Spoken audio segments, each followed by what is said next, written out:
Mr. Speaker, it was 9 months ago that I introduced a resolution in the House of Representatives expressing support for diplomatic action to ensure water deliveries from Mexico to the United States under the 1944 Water Treaty that is still in effect. This resolution passed with bipartisan support, and still to this day, the Department of Agriculture, the IBWC, and senior leadership at the State Department have not been able to secure water for our South Texas farmers. So you ask, well, what does this mean to us? What is the result of their lack of action? Well, let me tell you what that result is. In South Texas, one of our largest employers, the Rio Grande Valley sugar growers, closed. That's job losses of 500 people.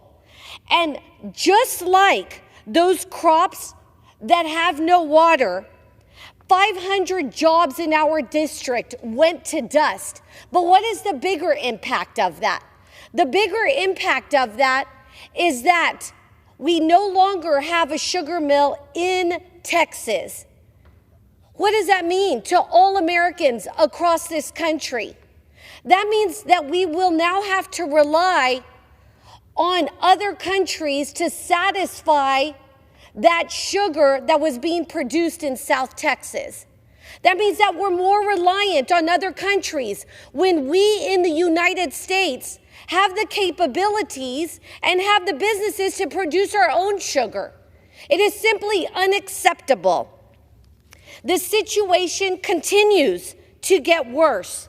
In fact, as of May 4th, Mexico owes the United States more than 850,000 acre-feet of water under this treaty. In December, I had a call with Secretary Blinken, and I was left with the impression that he saw this just as important as we did in South Texas.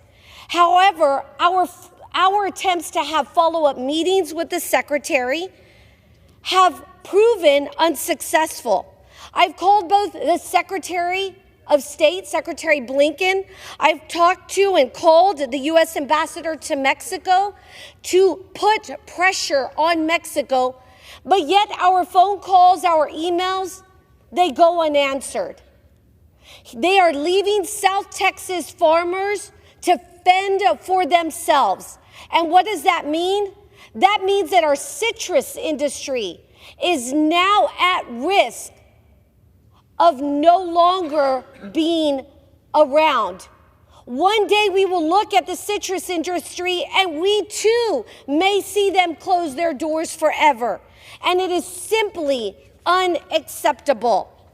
The lack of progress from this administration is an outrage to the men and women who are now out of work. It is an outrage for our farmers and our communities in South Texas who depend on these industries.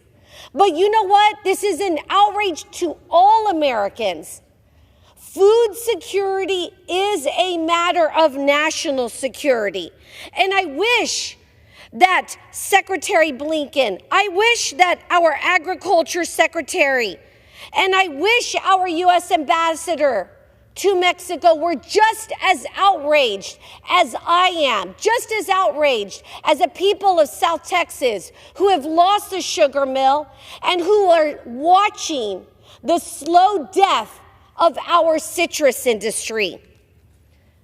I am encouraging not only Secretary Blinken, the U.S. Ambassador to Mexico, the IBWC, to start making this a priority.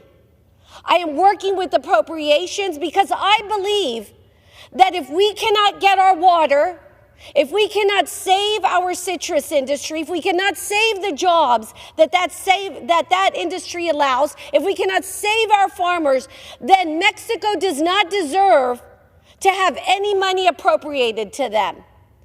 I believe that we need to use every tool that we have available to force Mexico to abide by the treaty. We want our water. We demand our water. National time has expired. security is food security. With that, I yield back.